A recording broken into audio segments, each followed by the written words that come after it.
Assalamualaikum warahmatullahi wabarakatuh.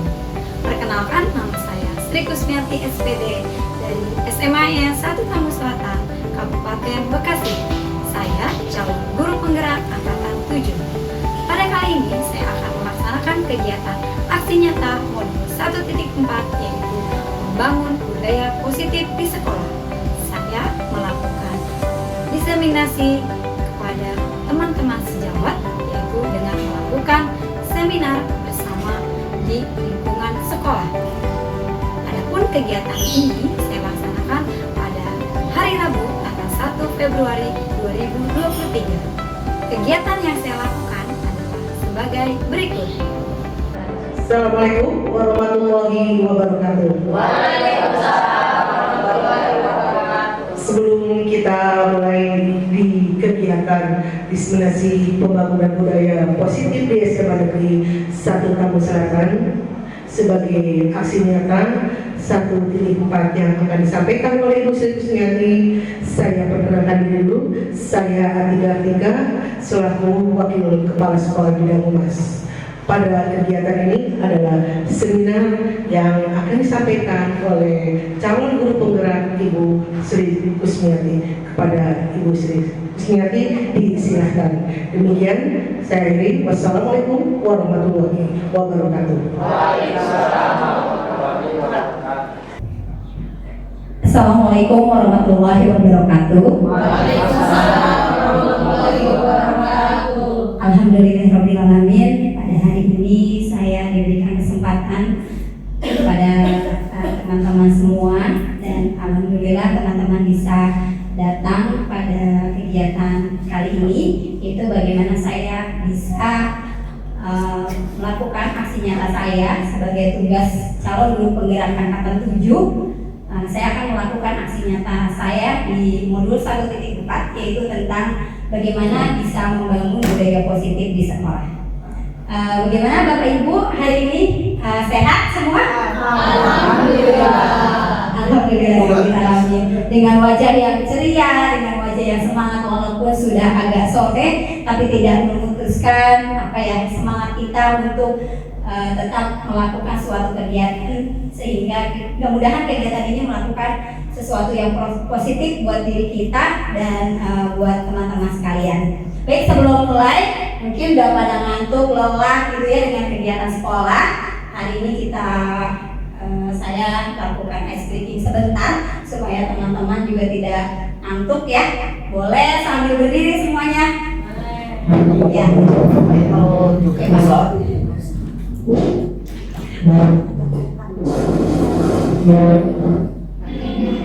Oke, kita ikut gerakan goyang sebentar badan kita biar tidak lemas ya. Putar-putar, berputar, tangan diputar-putar, pegang bahu, tangan diputar-putar, lutut digoyang-goyang. Oke, baik, terima kasih Bapak Ibu. Gimana, sudah semangat ya Bapak Ibu? Kegiatan hari ini, alhamdulillah baik. Saya akan mulai dengan kegiatan kita pada kali ini, yaitu bagaimana saya akan menjelaskan tentang budaya positif yang ada di lingkungan sekolah. Nah, ini kaitannya dengan nilai-nilai dan keyakinan-keyakinan atau kebiasaan-kebiasaan yang ada di sekitar sekolah kita. Biasanya ini berhubungan dengan guru, bisa juga berhubungan dengan murid gitu ya. Jadi bagaimana bisa mengembangkan menjadi pribadi yang kritis, pribadi yang penuh hormat dan bertanggung jawab.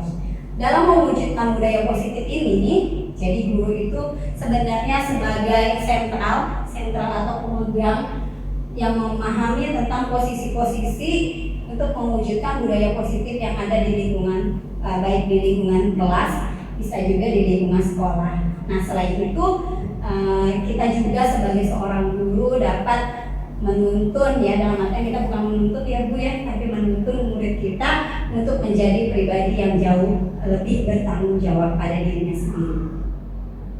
Nah, ini ada pengertian tentang budaya positif. Jadi budaya positif ini merupakan suatu proses di mana proses pembelajaran. Jadi kita bisa melakukan satu bentuk kontrol diri dan pembentukan kepercayaan diri, baik itu kita sebagai pribadi guru, bisa juga sebagai murid gitu ya, ketika berada di dalam kelas.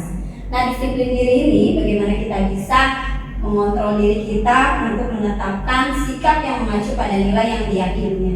Nah, disiplin positif ini menjadi unsur utama mengenai konsep budaya positif. Nah, tujuannya di dalam disiplin positif yaitu bagaimana bisa menanamkan motivasi kepada murid-murid untuk menjadi orang yang mereka inginkan dan dia tuh bisa menghargai dirinya sendiri. Jadi mereka percaya, jadi di dalam dirinya itu ada motivasi intrinsik. Jadi kalau orang sudah punya motivasi intrinsik di dalam dirinya, pasti itu akan berjangka secara panjang. Berbeda ketika ada motivasi ekstrinsi dari luar. Biasanya itu ada sesuatu yang muncul dari orang lain gitu ya. Tapi kalau ketika dari intrinsik, mereka itu akan berdampak panjang, kemudian dia tidak akan terpengaruh oleh apapun, baik itu berupa misalnya hukuman gitu ya, ataupun dalam pemberian hadiah. Jadi motivasi intrinsik ini jangkanya bisa jangka yang panjang. Kemudian makna dari kata disiplin ini saya ambil dari kutipan Bapak Ki Hajar Dewantara, bahwa dia menyatakan di mana ada kemerdekaan, disitulah harus ada disiplin yang kuat. Sungguh pun disiplin itu bersifat self disiplin, yaitu kita sendiri yang mewajibkan kita dengan sekeras-kerasnya, tetapi itu sama saja sebab jikalau kita tidak cakap melakukan self disiplin, wajiblah penguasa lain mendisiplin diri kita. Dan peraturan demikian itulah harus ada di dalam suasana yang merdeka. Jadi bagaimana seseorang anak itu bisa merasa merdeka di dalam dirinya, tapi disiplin dirinya juga itu ada motivasi intrinsik di dalam dirinya untuk mengembangkan kebiasaan-kebiasaan positif yang ada di lingkungan sekolah kita. Jadi dengan demikian bahwa dapat dikatakan bahwa salah satu tanggung jawab bagi seorang guru adalah bagaimana menciptakan lingkungan yang positif yang terdiri dari warga sekolah itu harus saling mendukung satu dengan yang lainnya. Ya, yang terdiri dari misalnya warga sekolah itu mungkin pada saat kegiatan kita belajar, kegiatan kita ada sama aja kalau kita sebagai seorang guru mungkin kita bekerja di sekolah gitu ya. Jadi sehingga ada kebiasaan-kebiasaan yang memang timbul dan muncul. Jadi kebiasaan-kebiasaan itu membentuk karakter-karakter yang baik atau membentuk nanti suatu saat kalau berkelanjutan atau secara terus-menerus dilakukannya nanti akan membentuk sebuah budaya positif yang baik di sekolah. Nah, coba kita amati sesama, gitu ya, saling kita mengamati ketika kita berada di sekolah. Bagaimana suasana yang ada di sekolah? Bagaimana murid yang sedang berinteraksi? Mungkin ada dari Bapak Ibu yang pernah mengamati tentang bagaimana anak saling bertegur sapa, mungkin menyapa. Kita menyapa murid sebagai guru gimana? Bagaimana juga kita bisa menyelesaikan suatu permasalahan atau konflik yang ada di sekolah? Mungkin Bapak Ibu ada yang bisa menjawab? Boleh? Bagaimana yang dilihat suasana budaya positifnya? Izin menjawab Bu Sri. Oke, boleh. Bu Rizda, ke depan aja Bu Rizda. Di depan aja. Ya, silakan. Ya, izin menjawab Bu Sri. Jadi pada intinya bahwa budaya positif ini bisa kita tanamkan baik kita sebagai guru ataupun mereka sebagai murid.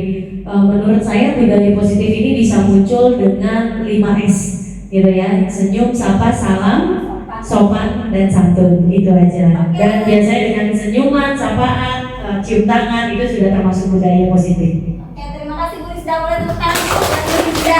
Aduh, keren banget ya jawabannya nih Bu Rizda. Oke Bu, mungkin ada lagi Bapak. Tadi sudah ibu-ibu, sekarang bapaknya. Yuk, ada yang mau? Bapak, gimana? Kayaknya Pak Purul mau ke depan. Silakan Pak Purul. Cukup? Ya baik ya, terima kasih Bu Rizda. Bagaimana di menurut Bu Rizda ketika ada budaya positif dan sekolah itu diterapkan dengan 5S. Jadi ada dengan senyum, sapa, salam, sopan, dan santun. Itu yang kita harapkan kepada seluruh warga sekolah agar tercipta budaya-budaya positif melalui kebiasaan-kebiasaan yang kita terapkan di dalam lingkungan di sekitar sekolah. Terima kasih Bu Rizda atas jawabannya. Nah baik, di sini jadi akan dijelaskan tentang bagaimana disiplin positif dan nilai-nilai kebijakan secara universal. Jadi ini sebenarnya ada satu bentuk ini ya, kalau kita punya pegang kendali. Contoh, jika Anda adalah A, tugas Anda adalah mengepalkan salah satu tangan Anda. Coba Anda bayangkan bahwa Anda menyimpan sesuatu yang sangat berharga di dalam kepalan tangan Anda. Anda perlu menjaga benda tersebut sekuat tenaga Anda, karena begitu pentingnya untuk kehidupan Anda. Tugas rekan Anda, yaitu B, adalah mencoba dengan segala cara untuk membuka kepala tangan Anda. Teman Anda boleh membujuk, boleh menghardik, mengintimidasi, memarahi, menggoda, mengkritik, bahkan menawari Anda uang agar Anda bersedia membuka kepala tangan Anda. Ya, baik. Mungkin di sini ada pertanyaan, apakah Anda atau B akan membuka kepala tangan Anda? Mengapa?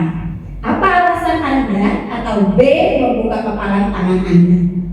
Kemudian yang kedua, apakah Anda adalah B menutup kepala tangan Anda? Mengapa? Apa alasan Anda atau B tetap menutup kepala tangan Anda? Yang ketiga, dalam kegiatan ini sesungguhnya siapa yang memegang kendali atau kontrol untuk membuka atau menutup kepala tangan Anda? Mungkin dari Bapak Ibu ada yang bisa menjawab? Boleh diperhatikan di depan mungkin?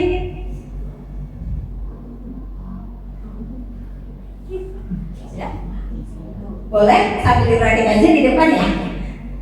Ada Bapak Ibu, boleh 2 orang? Silakan. Kayaknya Bu Anik mau ke depan. Oke Bu, lebih tepuk tangan untuk lagi. Ada lagi siapa? Oh sama Miss Maya katanya. Silakan Miss Maya. Ya, boleh Miss Maya. Miss Maya yang mana tadi? Coba Miss Maya bagian. Kira-kira apa yang akan Anda lakukan? Boleh, cuma tergantung nanti pendapatnya masing-masing. Oke, Ibu sudah membayangkan sendiri? Boleh, pendapat Ibu gimana? Bismillahirrahmanirrahim. Assalamualaikum warahmatullahi wabarakatuh. Nama saya Nani. Dengan pertanyaan yang ada yang Ibu Sri sampaikan, kalau saya sih memilih yang B. Alasan saya adalah ini pribadi kan Ibu ya, berdasarkan prinsip saya ataupun berdasarkan pendapat saya. Kalau saya mempertahankan B adalah sesuatu itu adalah rahasia, sehingga tidak boleh semua orang tahu yang saya pegang, dan ini yang boleh tahu hanya diri saya pribadi dan yang memberikan amanah kepada saya. Jadi saya akan pegang terus sampai kapanpun. Saya mau diapakan tetap saya akan pegang terus. Terima kasih. Oke, baik Bu Aziz akan dia terus memegang teguh prinsip yang ada di dalam dirinya. Ya sebenarnya apapun pilihannya Bapak Ibu, ternyata di dalam diri kita itu yang memang bisa mengontrol diri kita itu ya kita sendiri. Ya kita mau melakukan apa, ya itu yang hanya bisa mengontrol. Jadi bagaimana diri kita sendiri. Jadi mungkin ada pilihan-pilihan yang berbeda ya. Ada yang bisa membuka, ada yang mau tetap saya memegang teguh pendirian kita. Tapi tetap kontrol utama itu ada di dalam diri kita sendiri. Baik Bapak Ibu, kita lanjut. Di sini ada makna posisi kontrol kalau dilihat dari Stephen, yaitu bila kita ingin membuat kemajuan perlahan, sedikit-sedikit ubahlah sikap dan perilaku kita atau perilaku Anda. Namun bila kita ingin memperbaiki cara-cara utama kita, maka kita perlu mengubah kerangka acuan kita. Ubahlah bagaimana Anda melihat dunia, bagaimana Anda berpikir tentang manusia. Ubahlah paradigma Anda skema pemahaman dan penjelasan aspek-aspek tertentu tentang realitas yang ada. Jadi sedikit-sedikit kita kalau mau melakukan satu perubahan, biasanya itu tidak langsung sekaligus ya Bapak Ibu, pasti ada tahapan-tahapan yang harus kita lalui ketika kita mau melakukan perubahan. Sedikit demi sedikit, apalagi kalau saya pribadi itu lebih dimulai pada diri saya sendiri. Mungkin kalau melakukan perubahan, walaupun perubahannya masih dalam bentuk yang kecil apapun, tapi saya harus tetap melakukan perubahan. Nah yang kedua di sini makna disiplinnya kalau dikaitkan dengan Bapak Ki Hajar Dewantara dan Diana Wilson, bahwa di mana kedua pakar pendidikan ini mengartikan bahwa disiplin sebagai bentuk kontrol diri, yaitu belajar untuk mengontrol diri agar dapat mencapai suatu tujuan mulia. Nah tujuan mulia di sini bagaimana kita bisa mengacu pada nilai-nilai dan prinsip-prinsip mulia yang diambil oleh seseorang. Kayak tadi mungkin ya Bu Haji Nari sudah menjawab bahwa dia akan memegang teguh prinsip-prinsip yang memang dia mau kendalikan sendiri, karena itu dia beranggapan bahwa ada rahasia tertentu yang tidak harus semua orang lain tahu tentang hal yang memang ada di dalam dirinya. Oke, baik. Di sini ada 3 motivasi ternyata di dalam perilaku manusia, bahwa di dalam perilaku manusia ini ada hukuman untuk menghindari ketidaknyamanan. Jadi itu ada hukuman biasanya. Kemudian ada untuk mendapatkan imbalan atau penghargaan dari orang lain. Kemudian ada juga untuk menjadi orang yang mereka inginkan dan menghargai diri sendiri dengan nilai-nilai yang mereka percaya. Jadi apa yang dilakukan sama seseorang itu biasanya ada motivasi yang memang ada di dalam diri kita, gitu. Terkadang kita datang nih misalnya ke sekolah, kita takutnya apa sih? Takut dihukum, takut namanya ada, misalnya gitu ya, info atau gimana, apa sih? Ada motivasi sendiri ya Bapak Ibu ya. Dan kadang kita juga merasa tidak nyaman mungkin dengan kejadian tersebut. Oke, lanjutkan. Nah di sini, tapi bagaimana kita bisa mengontrol? Jadi kita sebagai seorang guru juga harus bisa menerapkan disiplin positif ini. Kalau menurut Diana Wilson, jadi di sini ada 5 posisi kontrol kita ternyata Bapak Ibu ketika kita ada di lingkungan sekolah atau ketika kita berada di dalam kelas.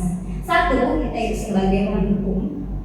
Yang kedua, kita juga terkadang bisa membuat orang itu merasa bersalah atau peserta kita merasa bersalah. Yang ketiga, yaitu kita memposisikan diri kita sebagai seorang teman ketika kita berhadapan dengan murid kita di kelas. Yang keempat, bagaimana kita bisa memonitor atau memantau perkembangan siswa kita ya ketika kita berada di kelas. Nah, yang terakhir yaitu posisi manajer. Jadi di sini sebenarnya kalau posisi manajer ini posisi tertinggi yang harus kita capai gitu ya sebagai kita seorang guru. Mungkin saya juga pernah ditanya kalau di kelas ya, posisi saya sebagai kalau di kelas itu sebagai seorang apa sih kalau di sekolah? Nah, saya jawab baru posisi saya di sini hanya sebagai, terkadang saya menempatkan posisi saya sebagai seorang teman ketika saya berada dalam kelas bersama anak-anak murid saya. Jika mereka melakukan satu kesalahan misalnya, atau enggak bisa juga sebagai seorang pemantau. Kita melihat perkembangan dia, memantau perkembangan dia ya dari hari ke hari, bagaimana perkembangannya kalau berkaitan dengan perilaku. Tapi saya belum sampai pada posisi manajer. Jadi kalau posisi manajer ini bagaimana kita udah tinggi ya bisa mendekati anak, jadi nanti pakai segitiga distribusi. Oke, di sini ada tayangan video. Boleh saya kasih lihat ke Bapak Ibu ya. Ini ada contoh bagaimana ketika kita berada di satu posisi kontrol kita, sebenarnya kita berada di posisi kontrol yang mana. Bapak Ibu silakan lihat sebentar tayangan videonya. Klik.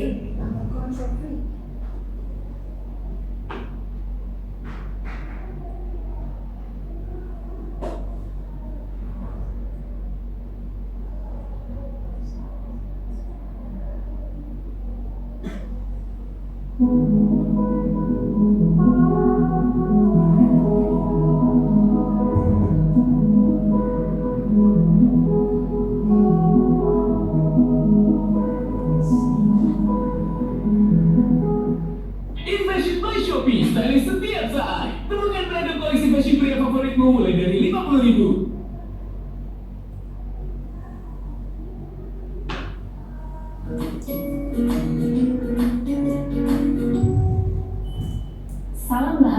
Ibu dan Bapak guru hebat. Dalam penerapan disiplin positif restitusi, salah satu program yang dikembangkan adalah 5 posisi kontrol. 5 posisi kontrol dalam restitusi adalah proses perjalanan seorang pendidik agar dapat mengenali dirinya. Pada video kali ini, kita akan membahas tentang 5 posisi kontrol yang dikembangkan oleh Diane Gossen dan contoh penerapannya.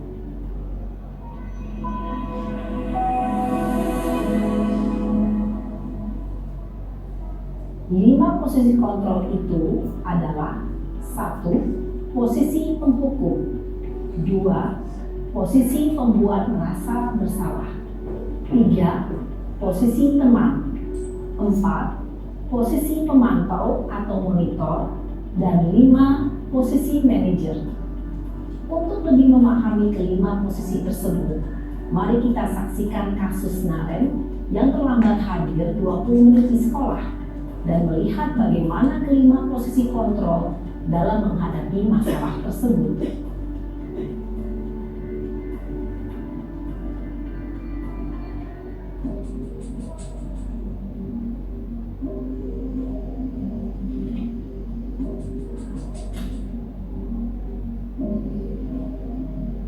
Naren! Sini kamu! Selamat pagi, Bu. Selalu terlambat. Kamu deh, pasti terlambat. Maaf, Bu. Saya... Apa? Apa coba? Alasan kamu apa lagi? Kapan sih kamu tidak terlambat? Malas sekali ya kamu jadi anak. Saya... Dasar pemalas. Gak kapok-kapok sih kamu. Sudah berapa kali terlambat? Sana, kamu keliling lapangan basket 2 kali. Kenapa saya harus keliling lapangan basket, Bu? Kenapa? Kamu melawan ibu? Berani-beraninya jawab. Sudah terlambat, masih berani jawab pula. Sekarang, keliling lapangan basket 5 kali sekalian. Biar kapok. Pan, pergi sana ke lapangan basket. Posisi penghukum biasanya berbicara dengan nada tinggi, menghardik, menunjuk-nunjuk, menyakiti, dan menyindir. Hukuman bisa berupa fisik maupun psikis. Ibu dan Bapak guru hebat, dampak yang terjadi pada murid ketika guru berada pada posisi penghukum adalah murid cenderung akan memberontak, bahkan menyimpan dendam.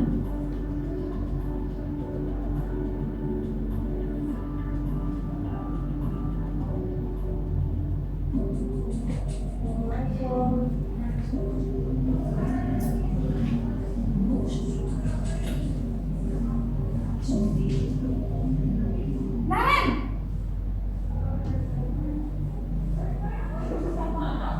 Selamat pagi, Bu. Naren. Kamu kenapa terlambat lagi, nak? Ya Tuhan, Naren. Kamu senang ya bikin ibu susah ya? Kalau kamu terlambat lagi, nanti ibu yang ditegur bapak kepala sekolah, nak. Disangka ibu tidak bisa membina kamu. Duh, gimana ini? Maaf, Bu. Duh, Gusti Naren. Kamu suka ya kalau ibu ditegur bapak kepala sekolah? Terus, sekarang ibu harus tulis apa yang di buku absen? Ini kamu sudah sering terlambat loh. Ibu harus apa coba? Maaf, Bu. Maaf sekali. Ya sudah, lain kali jangan bikin ibu susah lagi anak ya. Ibu tidak akan kuat lagi kalau kamu begini terus. Bisa jantungan kalau ibu ditegur bapak kepala sekolah. Sana cepat kelas. Maaf ya, Bu. Maaf sekali. Posisi pembuat rasa bersalah berbicara dengan nada tenang, cenderung lembut. Namun kata-kata yang diutarakan membuat murid merasa menjadi orang yang gagal, memandang buruk dirinya sendiri, merasa tidak berharga, dan tidak sanggup membahagiakan orang lain. Ketika guru mengambil posisi pembuat rasa bersalah, murid akan menganggap dirinya yang bersalah dan ia akan menyimpan emosi negatif tersebut di dalam dirinya.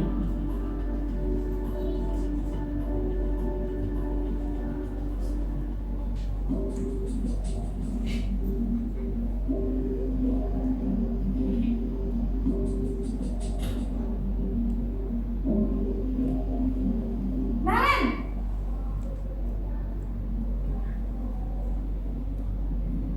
Selamat pagi Bu. Wah, sudah jam berapa ini nak? Terlambat lagi ya sayang.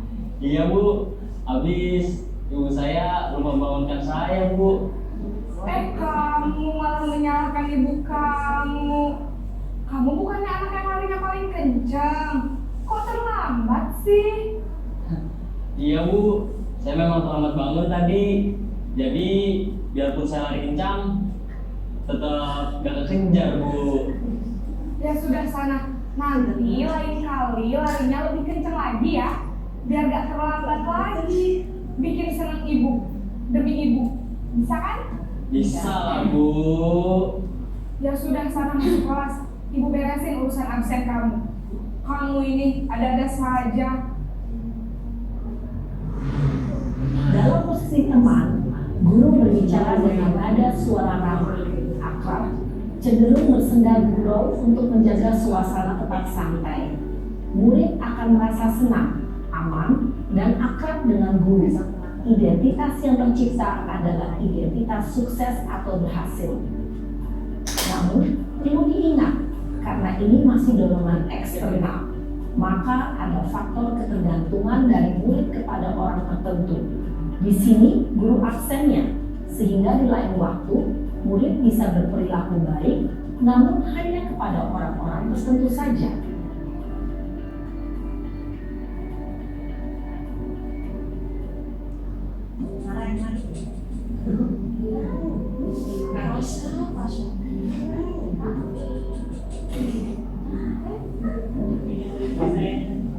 Naren!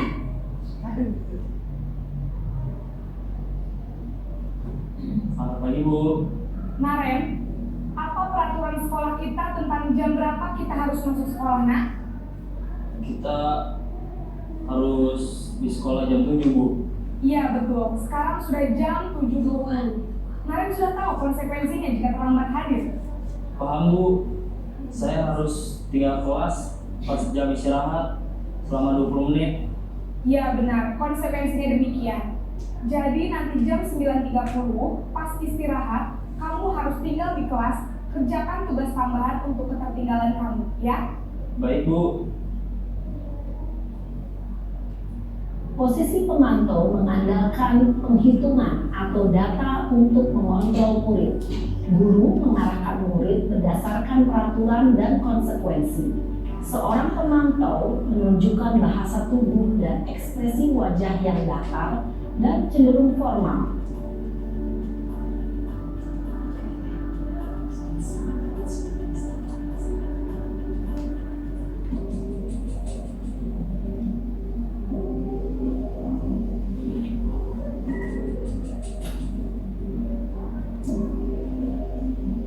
Naren!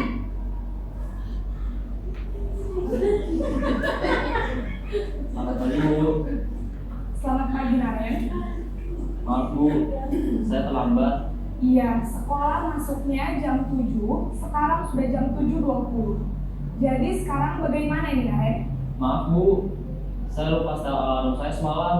Baiklah, menurut kamu, keyakinan sekolah yang mana yang perlu kamu tingkatkan? Menghargai diri sendiri dan orang lain mungkin ya Bu. Setuju. Jadi, apakah Naren meyakini prinsip saling menghormati tersebut? Iya Bu, saya meyakininya. Apakah Naren bersedia memperbaiki masalah keterlambatan ini? Bersedia Bu. Bagaimana kamu akan memperbaiki masalah keterlambatan ini? Saya akan coba untuk tidak lupa menyetel alarm saya Bu. Baik, kalau Naren lupa menyetel alarm di rumah, ada orang yang kira-kira bisa bantu mengingatkan tidak? Ada Bu, kakak saya, Kak Emma. Ada lagi selain Kak Emma? Selain Kak Emma, ada ibu saya. Baik, jadi yang mengingatkan Naren adalah Kak Emma dan Ibu Kamlia. Kira-kira akan mulai start alarm kapan nih Naren? Setelah pulang sekolah, akan segera saya lakukan. Baik, jadi Naren akan setel alarm untuk bangun besok pagi dan akan diingatkan oleh kakak dan ibunda Naren ya. Ada lagi yang mungkin perlu dilakukan Naren agar tidak terlambat bangun lagi? Tidak ada, Bu. Baik Naren, terima kasih untuk kerjasama kamu. Sekarang kamu perlu kembali ke kelas untuk belajar. Baik, Bu. Terima kasih. Posisi manajer adalah posisi kontrol yang disarankan untuk membimbing murid memiliki sikap disiplin yang positif, yaitu murid yang mandiri, bertanggung jawab, dan dapat memecahkan masalah. Tujuan dari posisi ini adalah agar murid dapat berefleksi atas tindakannya. Guru akan dengan tulus memberikan pertanyaan-pertanyaan bermakna, sehingga membuat murid dapat belajar dari kesalahannya dan mencari sebuah solusi untuk menyelesaikannya. Ibu dan Bapak guru hebat, setelah mengamati adegan kelima posisi kontrol tadi, kira-kira posisi mana yang paling ideal? Posisi mana yang dapat menunjang motivasi intrinsik murid? Ya, tentu posisi manajer. Posisi ini memang posisi ideal yang ingin dituju setiap pendidik. Pada posisi inilah, guru dapat menerapkan disiplin positif dan berpihak pada murid, yang memerdekakan murid. Perjalanan seorang pendidik tentunya tidak mudah untuk sampai pada posisi seorang manajer. Namun, tujuan kita pasti, yaitu menciptakan murid-murid yang mandiri, merdeka, dan bertanggung jawab.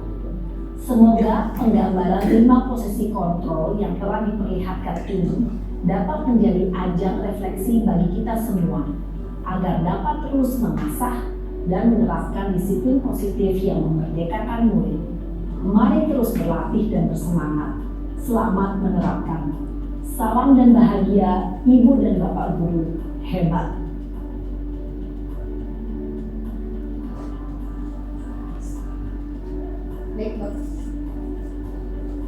Baik Bapak Ibu, boleh tepuk tangan dulu biar tetap semangat di sini. Di sini ada tadi ya Bu, ada tayangan video tentang bagaimana ada 5 posisi kontrol yang ada di sekolah. Kira-kira tadi ditanya juga ya di situ, kira-kira Bapak Ibu mungkin ada di posisi kontrol yang mana ketika berada di lingkungan sekolah? Boleh Bapak Ibu? Boleh, misalnya itu sudah ada suaranya. Misalnya boleh di depan.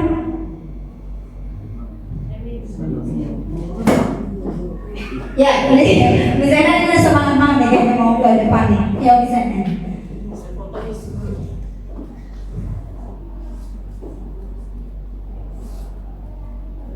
Ya, kalau saya to be honest ya, jujur aja kalau saya yang nomor 4. But it depends on the students. Kadang-kadang tergantung muridnya juga gitu. Nggak selalu yang 5. Kalau saya mungkin nomor 1 enggak ya, mungkin nomor 1 ya gitu. Nomor 2, 3, dan 4. Tapi tergantung anaknya. Nggak selalu anak itu sama gitu diperlakukan seperti itu. Jadi mungkin yang nomor 5 itu mungkin bagus gitu ya, cuma masalahnya it's very time consuming. Maksudnya kalau misalnya terlambat 1 orang, kalau yang 5 10 orang, nanti bagaimana? Mungkin itu ya tantangan kita, itu aja. Thank you. Baik, terima kasih Miss ya. Tadi Miss menjelaskan bahwa ada posisi kontrol, mungkin itu tergantung pada karakteristik anak-anak kita ya Bapak Ibu. Mungkin kalau ketika di sekolah ada anak yang agak sedikit belum sadar, ada yang memang belum sadar sama sekali, kita kasih tahu sekali, 2 kali, 3 kali masih tetap begitu perilakunya. Tadi mudah-mudahan kita bisa sampai ke posisi manajer dalam menuntun anak-anak kita di sekolah. Baik Bapak Ibu, saya lanjutkan. Di sini ada bedanya ketika kita memberikan hukuman, ada konsekuensi, kemudian ada bagaimana kita bisa melakukan pendekatan melalui restitusi. Jadi di sini dalam menjalankan peraturan atau keyakinan di kelas maupun di sekolah, bila ada suatu pelanggaran tertentu, sesuatu itu harus terjadi kan ya tadi ya. Kalau misalnya bilang ada 1 anak atau 2 anak yang punya perilaku yang berbeda-beda. Nah untuk itu kita perlu meninjau ulang di gitu ya, tindakan penegakan aturan atau keyakinan kelas atau sekolah kita selama ini. Tindakan terhadap sesuatu pelanggaran pada umumnya bisa berbentuk hukuman, terkadang juga ada berbentuk konsekuensi. Nah di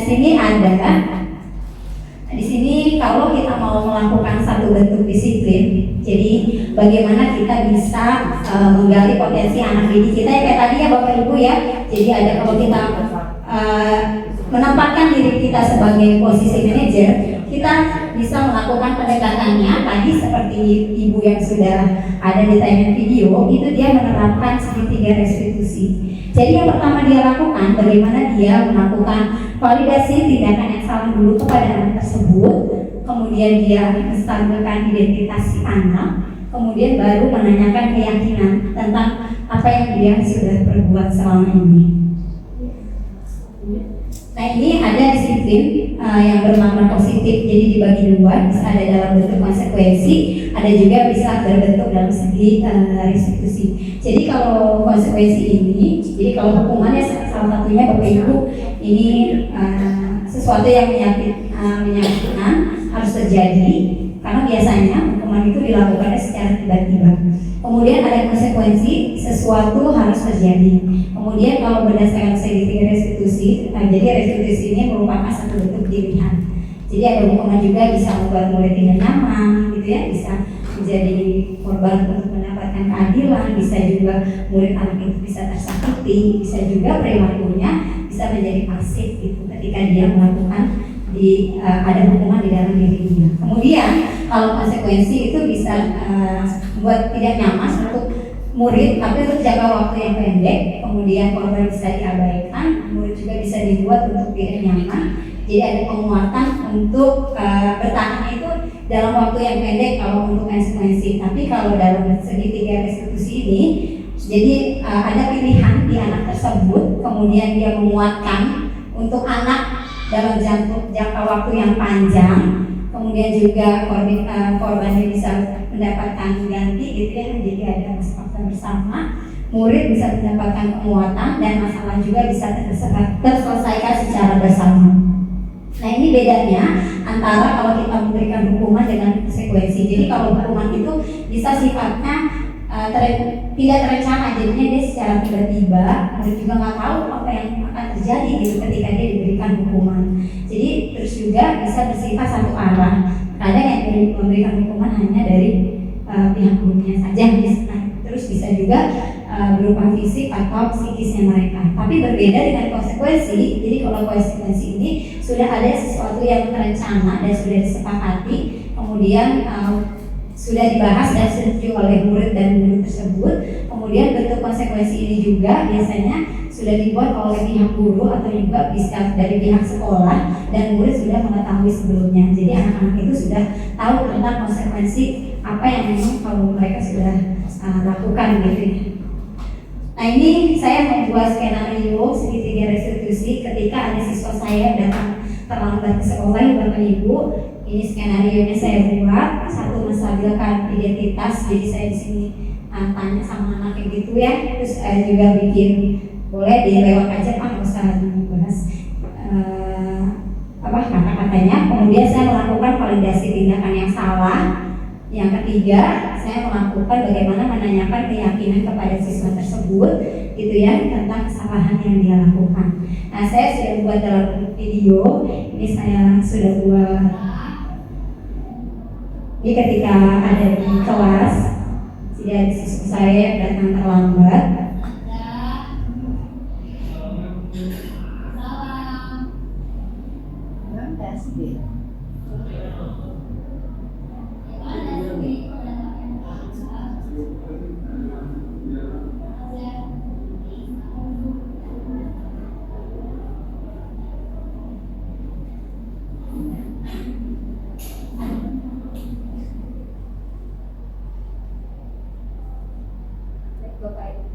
Baik Bapak Ibu, ini yang saya lakukan dengan siswa saya ketika ada siswa saya yang datang terlambat ke sekolah.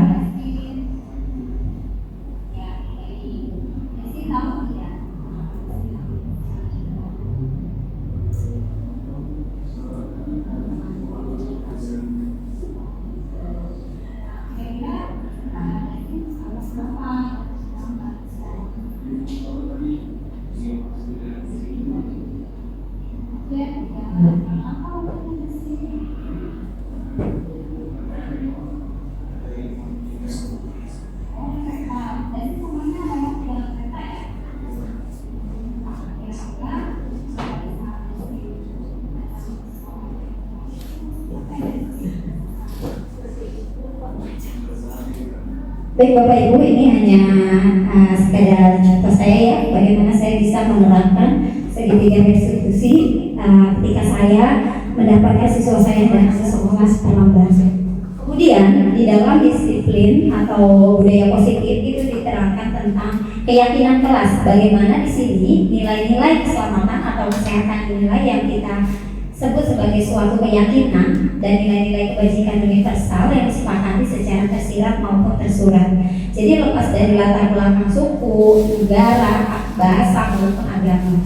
Kemudian nilai-nilai kebijakan ini menekankan pada keyakinan seseorang akan lebih memotivasi seseorang dari dalam diri seseorang itu akan lebih tergerak dan lebih bersemangat untuk menjalankan keyakinannya daripada hanya sekedar mengikuti serangkaian peraturan yang tertulis tanpa makna. Jadi ketika sudah ada keyakinan di dalam diri dia, jadi ada motivasi intrinsiknya dia itu sendiri untuk melakukan satu tindakan budaya positif di dalam dirinya.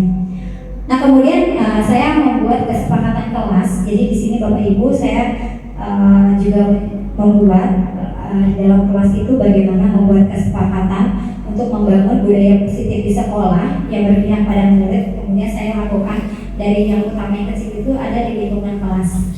Nah kesepakatan kelas ini kemudian membantu proses mengajar ketika kita mengajar di kelas. Jadi berkaitan antara komunikasi antara guru dengan siswa sehingga akan membuat kecil gitu ya permasalahan-permasalahan ketika kita berada di dalam kelas tersebut gitu.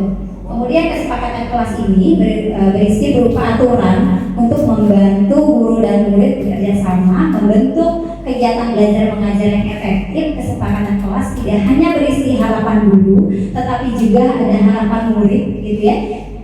Dan harapan murid itu juga terhadap gurunya mau seperti apa. Jadi ada timbal balik antara guru dengan siswa. Nah kesepakatan ini disusun untuk mengembangkan dikembangkan secara bersama-sama antara kita sebagai seorang guru dengan siswa kita ketika kita berada di dalam kelas. Jadi ada pun tujuannya dilaksanakan ketika kita membuat kesepakatan kelas, yaitu bagaimana kita bisa menciptakan pembelajaran yang berpusat pada murid. Yang kedua, bagaimana bisa memunculkan keterlibatan murid dalam menentukan kelas yang diimpikan sama anak-anak. Kalau di kelas kan kadang ya bagaimana sih sekolah impian kalian, kelasnya impian kalian itu kayak gimana gitu. Jadi sehingga murid lebih bertanggung jawab akan keputusan yang mereka buat secara bersama-sama. Yang ketiga, bagaimana bisa menemukan komunikasi efektif antara guru dengan murid ataupun sebaliknya murid dengan gurunya. Oke, ini langkah-langkahnya ketika kita baru mau membuat gitu ya, ketika kita menyusun kesepakatan kelas. Tanya pendapat muridnya. Yang kedua, tanya ide dari murid untuk mencapai kelas impian. Kemudian yang ketiga, ambil kesimpulan dari ide murid. Kemudian yang keempat, ubah ide menjadi kesepakatan kelas. Yang kelima, murid kesepakatan kelas dalam bentuk poster, mulai gitu ya Bapak Ibu ditulis di kelas ataupun pakai karton gitu. Sekarang anak-anak udah mulai IT-nya lebih bagus ya, karena mereka jauh lebih hebat untuk membuat dalam bentuk poster secara digital misalnya boleh.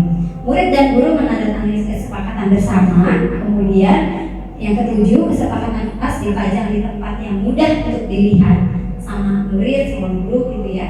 Kemudian yang terakhir, bagaimana bisa merefleksikan kesepakatan kelas secara bersama-sama.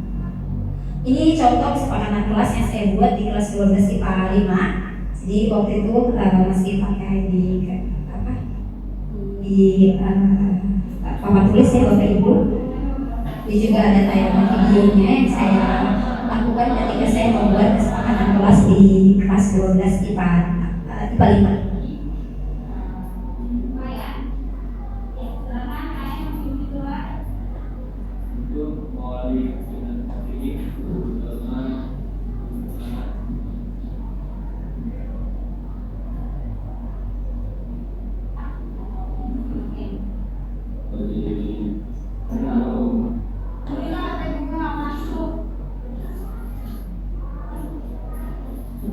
Oke Bapak Ibu, ini mereka ketika sedang membuat kesepakatan kelas, mereka menulis ya apa yang ingin mereka impikan gitu ya ketika mereka berada di dalam kelas, khususnya ketika pelajaran saya yaitu bahasa Indonesia. Oke Bapak Ibu, kita lanjut. dalam menghubungkan konsep tersebut, jadi disiplin positif ini harus berdasarkan teori-teori kontrol yang memang di mana dinyatakan bahwa suatu tujuan di balik sebuah perilaku manusia itu pasti ada memiliki tujuan-tujuan tertentu gitu ya di balik perilaku mereka. Terkadang ada mereka itu melakukan kesalahan, katakanlah melakukan kesalahan kayak tadi Bu Henen bilang tentang karakternya ya, karena karakternya berbeda-beda. Sebenarnya di dalam diri siswa kita itu ada kebutuhan-kebutuhan dasar mereka yang terkadang tidak bisa dipenuhi ketika di dalam diri mereka sendiri. Jadi ketika di sekolah itu misalnya kadang-kadang kebutuhan dasarnya ada yang tidak terpenuhi, jadi dia terbawa sampai ke sekolah gitu Bapak Ibu. Nah ini jadi seluruh tindakan manusia itu memiliki tujuan tertentu. Jadi semua yang kita lakukan adalah usaha terbaik kita untuk mendapatkan apa yang kita inginkan.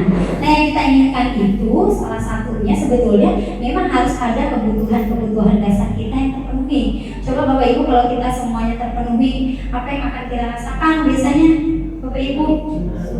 Senang ya Bapak Ibu ya. Apalagi ketika kita gembira gitu ya, ada kebutuhan. Sebenarnya di dalam kebutuhan manusia itu ada 5 kebutuhan dasar di dalam diri manusia. Yang pertama itu ada kebutuhan dasar untuk bertahan hidup. Yang kedua yaitu cinta dan kasih sayang. Yang ketiga bagaimana kebebasan. Yang keempat itu kesenangan. Kemudian juga ada bentuk kekuasaan. Sebenarnya kalau kita sudah dapat tempat tinggal, mungkin ya kita bisa mendapatkan makanan, minuman, kasih sayang, kita bisa mendapat penghargaan di lingkungan tempat kita bekerja, ataupun di anak-anak juga merasa dihargai ketika ada di sekolah. Kemudian mereka juga bisa mengembangkan dirinya, potensi dirinya. Jika semua kebutuhan dasar sudah terpenuhi, insya Allah semuanya juga akan berjalan dengan baik. Atau enggak, karakter yang terbentuk juga akan menjadi karakter yang baik juga. Tapi terkadang ada memang siswa kita yang salah satu kebutuhan dasarnya tidak terpenuhi. Katakanlah kayak misalnya ada anak yang capek Bapak Ibu di sekolah ya, cari perhatian gurunya kesana sini. Mungkin ada kebutuhan dasar cinta dan kasih sayang dari orang tuanya yang dia tidak dapatkan di rumah, jadi dia cari di sekolah gitu dengan cara ingin diperhatikan oleh orang lain. Nah bagaimana menurut Glaser, jadi kapasitas untuk berubah di dalam diri kita itu bagaimana kita bisa mengidentifikasi kebutuhan yang memang bisa mendorong perilaku kita untuk melakukan perubahan-perubahan yang positif. Jadi untuk melakukan satu bentuk solusi gitu ya, solusinya juga harus dengan cara yang positif pula. Nah ini ada kegiatan saya lakukan ketika meningkatkan budaya positif di sekolah ini. Jadi sama anak-anaknya Bapak Ibu OSIS dan MPK, kemarin saya bertemu dengan mereka dan berkumpul. Saya bertanya kepada anak-anak OSIS dan MPK bahwa bagaimana imajinasi kalian tentang budaya positif di lingkungan sekolah, terutama dari peraturan ketika mereka datang dan pulang sekolah. Karena kalau saya lihat ketika siswa datang ke sekolah, terkadang ada yang masih suka datangnya terlambat. Pulang pun terkadang harusnya waktu sudah ditentukan oleh pihak sekolah, jam misalnya katakanlah paling lambat jam 5 sudah harus meninggalkan sekolah. Tapi tetap ada saja anak-anak yang memang suka agak nanti deh pulangnya gitu. Kalau disuruh pulang jadinya sangat susah. Makanya saya ambil aturan tentang bagaimana saya mengambilnya budaya positif tentang masuk dan pulang sekolah. Ini yang saya lakukan Bapak Ibu. Jadi kesepakatan bersama ini saya waktu itu bersama dengan, alhamdulillah saya didampingi dengan Bapak Wakil Kepala Sekolah bagian kesiswaan yaitu Bapak Gatot Telono. Saya dan anak-anak murid MMK membuat kesepakatan bersama tentang bagaimana budaya ketika masuk dan pulang sekolah. Ini yang saya lakukan ketika ada di kelas dokumentasi saya, dan anak-anak sudah membuat kesepakatan bersama dengan OSIS. Ini juga ada videonya Bapak Ibu, saya boleh tampilkan sebentar.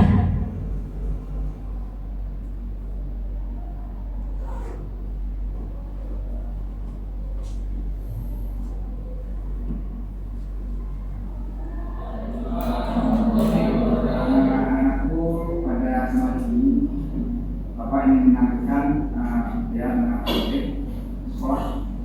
khususnya berkaitan dengan hadiah, kedatangan dan pulang. Nah, di sekolah kita kalian kita tepat jam 7, kalian sudah sampai di sekolah, kemudian pulang kita sampai jam 15.25 ya, dari Senin sampai Jumat.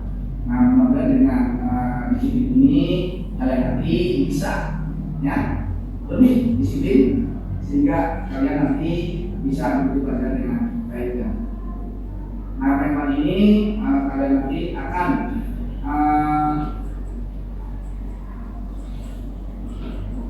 mempelajari tentang disiplin positif.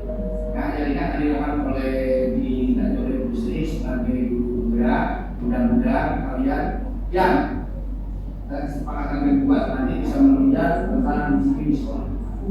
Yang itu yang saya sampaikan, daripada selamat bekerja Bu Sri. Silakan untuk dilanjutkan. Dengan yang saya sampaikan, terima kasih. Assalamualaikum warahmatullahi wabarakatuh.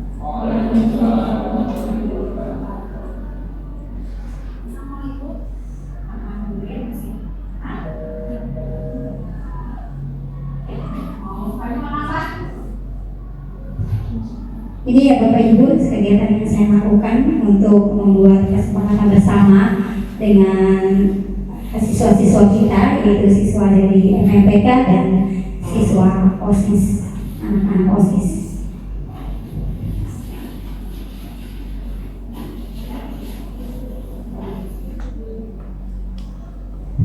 Oke Bapak Ibu, demikian budaya positif yang bisa saya sampaikan. Mungkin dari Bapak Ibu ada yang mau bertanya. Izin bertanya Bu Sri. Oh ya, baik Bu Rizda, terima kasih. Silakan Bu Rizda ke depan.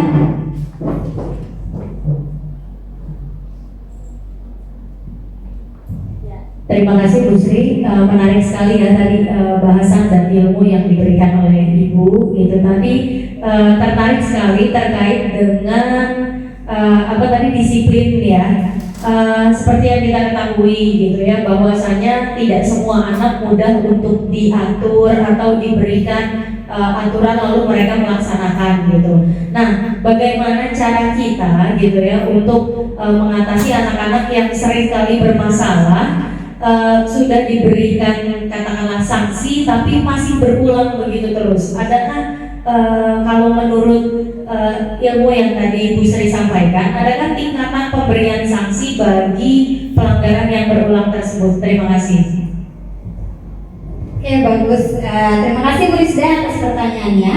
Ya, tadi yang disampaikan dengan Bu Rizda, bagaimana jika ada anak yang memang itu ya Bu Rizda ya, berulang dilakukan kesalahan begitu lagi, besok begitu lagi, gitu ya Bu Rizda. Anak-anak mereka udah terbentuknya seperti itu gitu ya tadi. Jadi kalau misalnya kita mempunyai mendapatkan anak atau siswa yang seperti itu ya, siswa yang belum sadar katakanlah ya Bu Rizda. Jadi bagaimana kita bisa melakukan satu bentuk pendekatan terhadap anak tersebut ya. Kemudian kita tadi melakukannya boleh dengan menggunakan segitiga restitusi itu Bu Rizda. Jadi kita dekati dulu anaknya, kemudian kita tanya dulu kepada dia, kita lakukan tanya validasi dulu tindakan dia yang salah itu seperti apa gitu ya, agar kita tahu memang apa yang dia lakukan itu kita benar-benar tanya dulu tingkatnya gitu ya, kenapa dia melakukan hal tersebut. Kemudian bagaimana kita bisa menstabilkan ya kesalahan-kesalahan mereka gitu ya secara bersama antara siswa dengan guru, dan akhirnya bisa kita meyakinkan siswa kita tersebut tadi ya dengan membuat satu bentuk kesepakatan apa yang mereka bisa lakukan. Terutama kalau misalnya dengan segitiga restitusi ini sudah dilakukan, insya Allah ada juga kesepakatan yang memang bisa kita lakukan secara bersama dengan hasil yang sama-sama antara si anak dengan ibu guru. Jadi ada anak-anak itu tuh diberikan ditanya juga keinginannya maunya seperti apa dari permasalahan yang dihadapi gitu. Jadi kita tanya dan ceritakan solusi atau pemecahan secara bersama-sama. Kira-kira itu Bu Rizda. Jadi boleh digunakan pakai segitiga restitusi. Jadi jangan kita langsung istilahnya menghukum anak dengan secara tiba-tiba, tapi kita tanya dulu, validasi dulu tindakan dia seperti apa. Itu baik Bu Risda ya. Baik, cukup. Terima kasih, Bu Ya, Sri. terima kasih Bu Risda atas pertanyaannya. Ya, tepuk tangan untuk Bu Risda. Ya, Bapak Ibu, ada lagi yang mau bertanya? Atau sudah cukup? Cukup, alhamdulillah. Terima kasih Bapak Ibu atas waktunya. Ya Bapak Ibu, saya mengucapkan terima kasih atas perhatiannya, sudah mengikuti kegiatan ini dengan baik dan sudah kita bisa bekerja sama dengan baik. Terima kasih Bapak dan guru hebat yang sudah datang pada hari ini. Kemudian saya juga mengucapkan mudah-mudahan dengan seminar yang saya lakukan dapat memberikan sesuatu wawasan gitu ya Bapak Ibu, ilmu yang bermanfaat yang bisa kita terapkan di dalam lingkungan sekolah kita. Amin. Terima kasih Bapak dan guru hebat. Saya akhiri. Wassalamualaikum warahmatullahi wabarakatuh.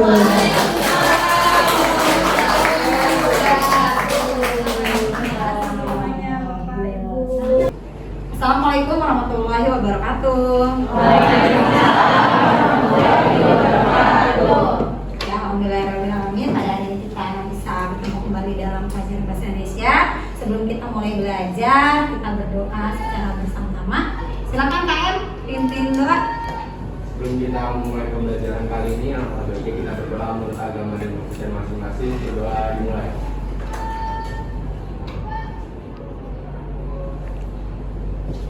Berdoa selesai. Memberi salam. Assalamualaikum warahmatullahi wabarakatuh. Waalaikumsalam warahmatullahi wabarakatuh. Baik anak-anakku, sebelum kita mulai belajar, kegiatan kita seperti biasa, kalian membaca surat pendek ya. Hari ini surat pendeknya apa? Harus dibaca? Al-Asr. Oke, baik, silakan dibuka, handphonenya boleh, Al-Qur'annya boleh. Kita baca secara bersama surat pendek ya. Dimulai dari sekarang. A'udzubillahi minasyaitonirrajim. Bismillahirrahmanirrahim. Alhaakumut takasur hatta zurtumul maqabir. Kalla saufa ta'lamun, summa kalla saufa ta'lamun, kalla law ta'lamuna ilmal yaqin, latarawunnal jahim, summa latarawunnaha summa latus'alunna yawma idzin 'anin na'im. Shadaqallahul azim. Baik, terima kasih. Nah, sebelum kita mulai belajar hari ini, mau bertanya, gimana kabarnya hari ini? Baik? Apa yang Anda rasakan hari ini? Pusing, ada yang pusing mungkin. Ada yang apa lagi? Senang. Kenapa senangnya tuh? Oh, lagi senang ya. Oke, kayaknya nilai matematikanya oke, jadi dia senang. Oke, ada lagi tadi yang pusing, siapa yang pusing? Naira, kenapa pusing? Naira malah. Oh, Naira, kenapa nih Naira? Belum makan, belum sarapan ya dari rumah ya? Iya. Oke, ada lagi yang lain? Oke, mudah-mudahan kalian tetap ceria untuk mengikuti pelajaran pada hari ini. Baik, sebelum kita mulai belajar, kita akan membuat kesepakatan bersama. Ya, apa sih tentang kesepakatan bersama? Di sini, jadi dimana ketika kita ada di kelas gitu ya, jadi kita bisa menerapkan tentang budaya positif yang ada di lingkungan sekolah kita. Khususnya ketika kita ada di dalam kelas. Kalian tuh sebenarnya budaya-budaya positif itu bisa ada kalian terapkan itu melalui pembiasaan-pembiasaan yang ada di dalam diri kalian. Apalagi kalau ada motivasi intrinsik di dalam diri kalian. Sebenarnya motivasi intrinsik itu kan tidak terpengaruh dari luar ya. Jika dimulai dari diri sendiri itu kalian akan mendapatkan sesuatu motivasi itu dalam bentuk jangka yang panjang. Jadi di sini ya Bu Sri sambil tampilkan tentang budaya positifnya, bagaimana menerapkan tentang kesepakatan kelas. Jadi, nanti kita lihat dulu. Jadi di sini kesepakatan kelas itu efektif untuk membantu dalam pembentukan budaya positif di kelas, untuk membantu proses belajar mengajar agar lebih mudah dan tidak menekan siapapun di sini. Jadi, kalau ada permasalahan dengan murid yang berkaitan dengan komunikasi antara murid dengan guru, terutama ketika murid melanggar suatu aturan dan alasan, dan kita akan mengetahui tentang adanya aturan-aturan tersebut yang telah kita sepakati di dalam kelas kita. Oke, nah di sini adapun kesepakatan kelas ini bisa juga membuat satu bentuk aturan-aturan yang membantu guru dan murid bekerja sama membentuk kegiatan belajar mengajar yang efektif. Jadi diharapkan kita bisa belajar secara efektif di dalam kelas. Nah, di sini adapun tujuannya ketika dalam membuat suatu kesepakatan kelas, bagaimana yang pertama itu bisa saya dan kalian itu bisa menciptakan pembelajaran yang berpusat pada murid. Artinya apa? Sekarang dunianya sudah harus mengikuti sesuai dengan kodrat alam dan kodrat zamannya kalian. Jadi zamannya sekarang kalian itu kan sudah IT gitu bagus kan? Jadi pembelajaran itu kalian bisa lebih berpusat kepada kalian. Kalian lebih banyak mencari tahu tentang pembelajaran bisa secara mandiri. Kemudian bagaimana bisa memunculkan keterlibatan murid dengan menentukan kelas yang kalian impikan itu sebenarnya kelas yang seperti apa sih ketika kalian berada di dalam kelas. Oke, kemudian yang ketiga, bagaimana menumbuhkan komunikasi efektif antara murid dengan guru bersama dengan murid gitu ya. Jadi kita ada kesepakatan bersama ketika kita berada di dalam kelas. Kira-kira 12 IPA 4 punya kelas impian atau sekolah impian menurut kalian seperti apa? Ya, nanti kalian bisa tuliskan di sini. Kita buat kesepakatan bersama, kita tuliskan apa yang kalian inginkan di dalam kelas. Gitu, kesepakatan apa yang kalian inginkan ketika kalian berada di dalam kelas. Oke? Baik ya, nanti masing-masing tulis di kertas lembar. Setelah selesai boleh silakan ditempel di depan. Oke, baik? Ya, nih bisa dibagikan. Silakan kalian tulis. Bagi sama temennya di samping. Ya. Ya, sebentar. Oke, bagi sama depan belakangnya. Ya, cepat. Terima kasih.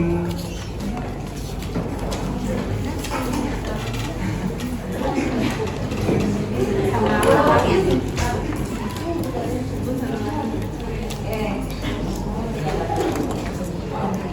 Ya, silakan kalian tulis kesepakatan apa yang kira-kira kalian inginkan yang ada di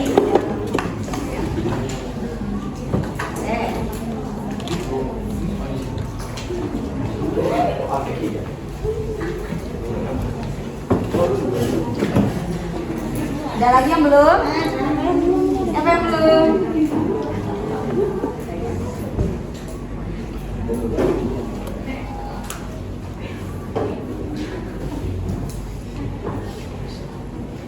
Yang silakan tulis. Jika yang sudah selesai boleh ditempel di depan.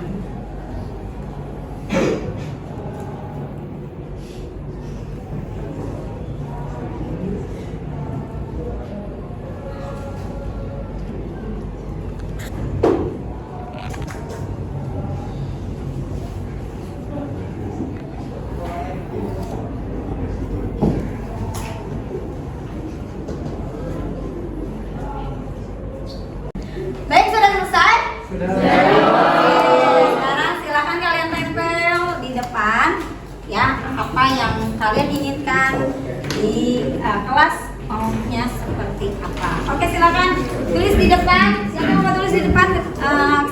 kelasnya?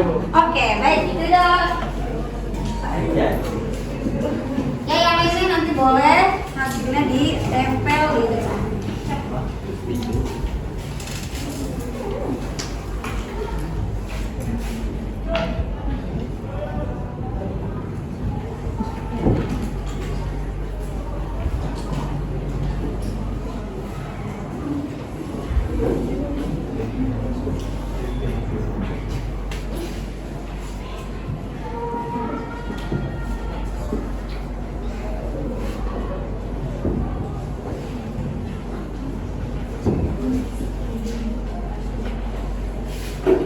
Baik, silakan yang mau mulai kesepakatan kelasnya, silakan ditempel di depan.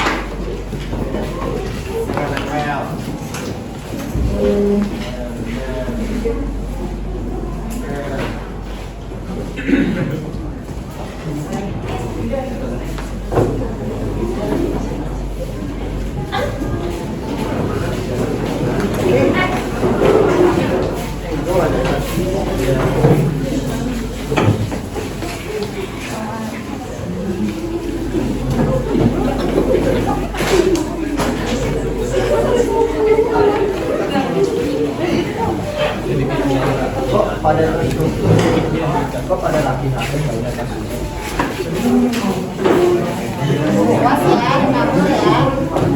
Awas cengkol, tarik. Kita main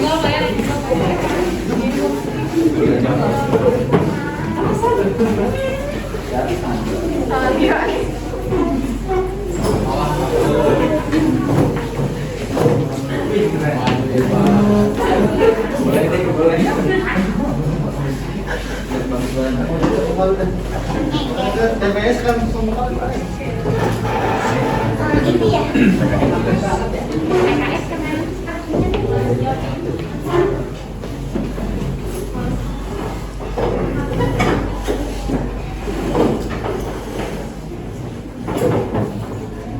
Oke, baik, ini kesepakatan kelas yang sudah kalian buat ya.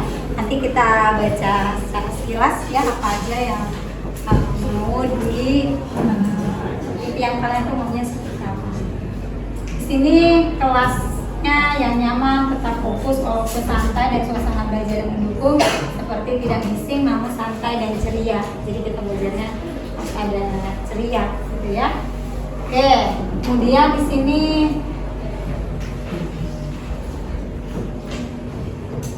nah yang diperbolehkan untuk nyemil setiap maju diberi nilai 100. Tidak apa nih, berkelahi di dalam kelas. Oke. Tidak boleh membuka atau bermain handphone saat kegiatan berlangsung. Tidak berbicara saat guru sedang mengajar. Boleh minum saat di kelas. Boleh makan snack di kelas atau boleh minum di kelas. Ya, jadi ini kira-kira kesepakatan kelas yang memang kalian sudah buat ya. Terima kasih untuk IPA 4. Mudah-mudahan kita bisa melaksanakan kesepakatan kelas secara bersama-sama ya antara saya dengan kalian. Ya. Terima kasih untuk kesepakatan kelasnya. Mari kita mulai belajar.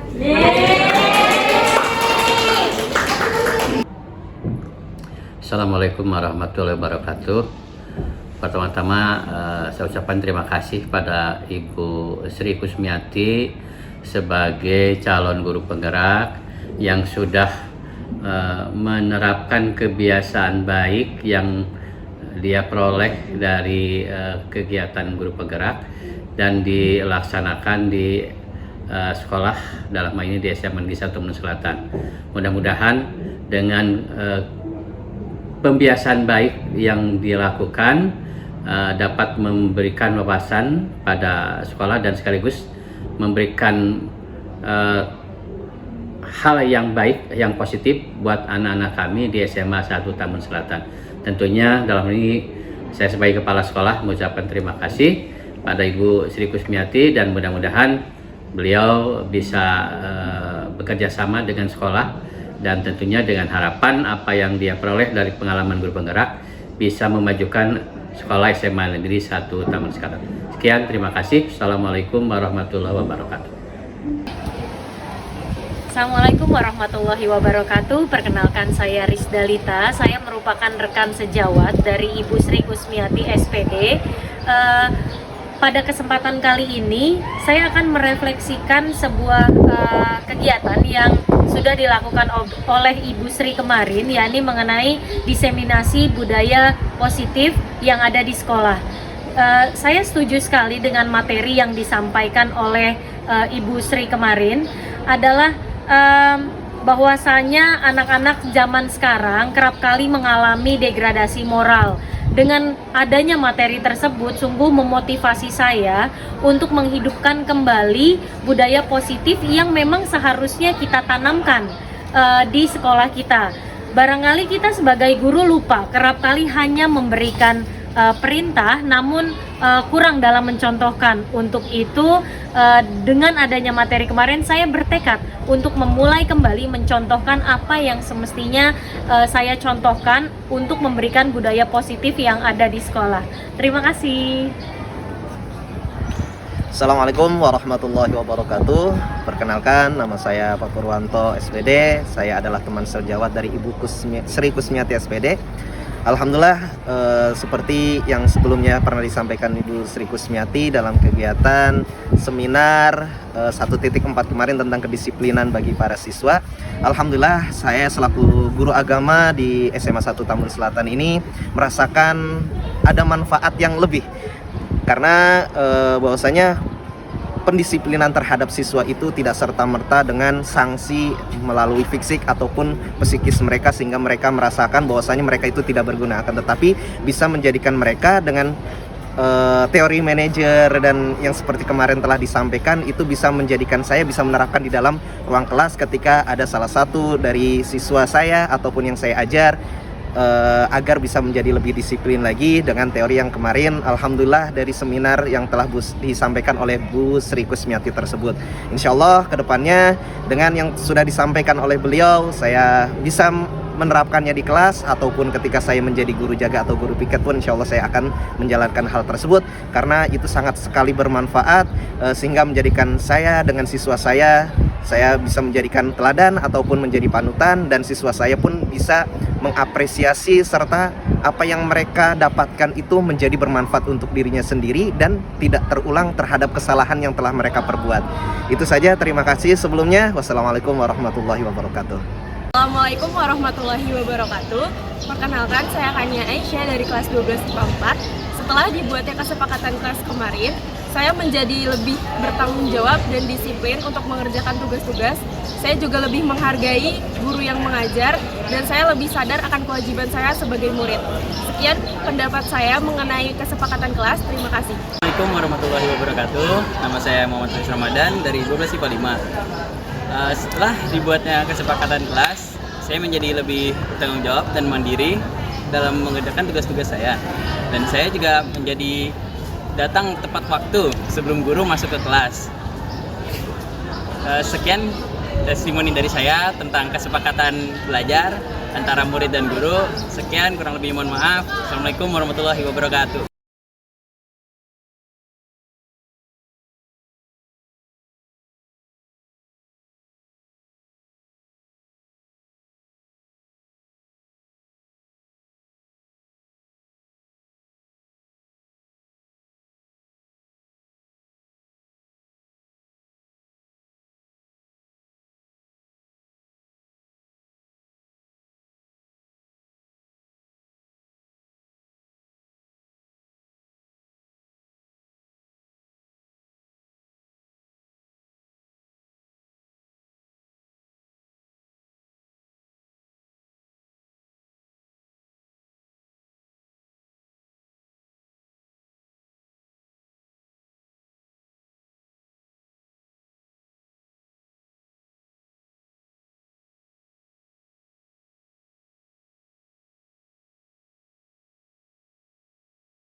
Demikianlah kegiatan aksi nyata yang saya lakukan di sekolah, yaitu bagaimana kita bisa menerapkan budaya positif di lingkungan sekolah kita melalui pembiasaan-pembiasaan sehingga anak lebih mempunyai karakter baik secara individu, unsur intrinsiknya mereka selalu mengembangkan karakter-karakter tersebut menjadi lebih baik serta menjadi siswa yang lebih bertanggung jawab dan mandiri.